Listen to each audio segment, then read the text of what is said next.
Bonjour à tous. Saviez-vous qu'il existait un puits à l'intérieur de la cathédrale de Strasbourg? Si. Il aurait été créé au 8e siècle par l'évêque Rémi. Il est mort en 803.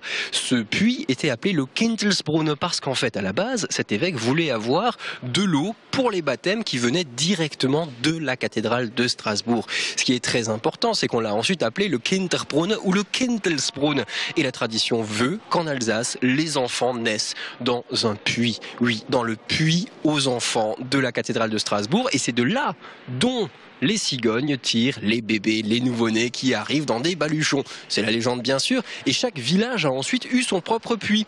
En 1698, un soldat français s'est penché dans ce puits et y est tombé. Il s'est noyé et donc forcément il a été enseveli. On a rajouté de la terre, mais il a été complètement démonté en 1768. C'est dommage parce que il y avait des mécanismes fabuleux, des choses magnifiques à voir. Aujourd'hui, vous ne verrez plus que cette dalle du Kindlesbrunn actuel. C'est à cet emplacement qu'il y avait ce puits dans la cathédrale de Strasbourg. Bon, d'autres disent qu'il a été démonté parce qu'il gênait beaucoup trop les processions de fidèles à l'intérieur de la cathédrale.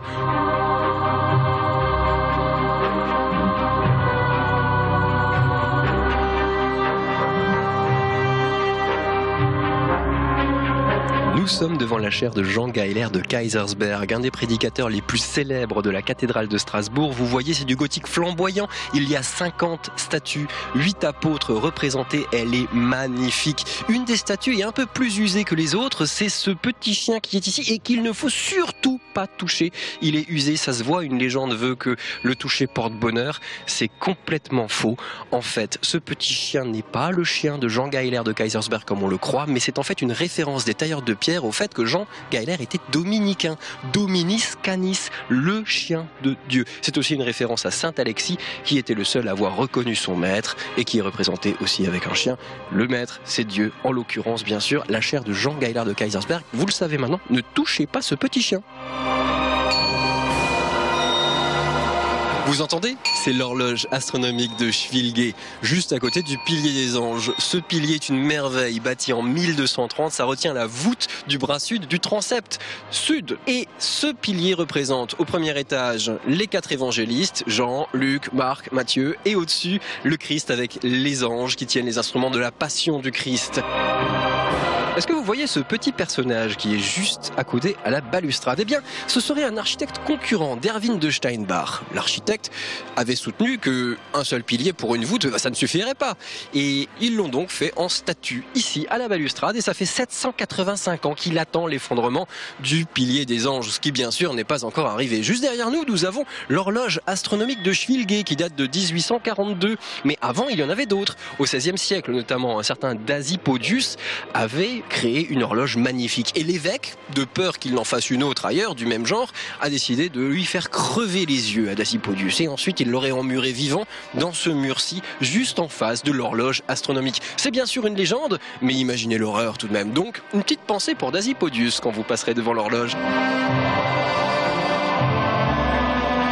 Après 330 marches, nous voici sur la plateforme panoramique de la cathédrale de Strasbourg. 66 mètres de hauteur, une superbe vue par-dessus Strasbourg, la région et toute la plaine rhénane, et des inscriptions partout dans le mur de cette flèche magnifique. Qu'est-ce que c'est? Ce sont des comtes, des capitaines d'armée, des écrivains, des artistes qui ont tous contribué à la rénovation de la cathédrale de Strasbourg. Et c'est sur le côté droit, vous verrez également Goethe, le grand écrivain qui a contribué à cette rénovation. Et ça, c'est admirable, mais c'est pas fini. Suivez-moi.